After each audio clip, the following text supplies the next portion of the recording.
हाय, good night. रात हो गया 11:15।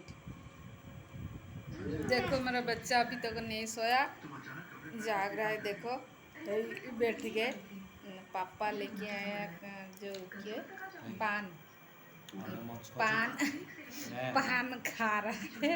मैं भी खाऊंगी अभी पान। मेरा बच्चा छीन रहा है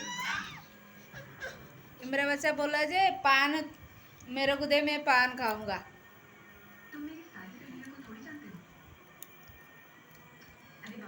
पान खाऊंगा, मेरे को नहीं देता ये। खाऊंगे। देखो कितना बड़ा पान है। ये बोला ये रो रहा है जे मैं तू क्यों मैं रख दी। देखो पान रख दी, पान में रख दी सारा है। देखो उसको गुस्सा, देखो उसको। खाएगा बैठ तो कुछ रख।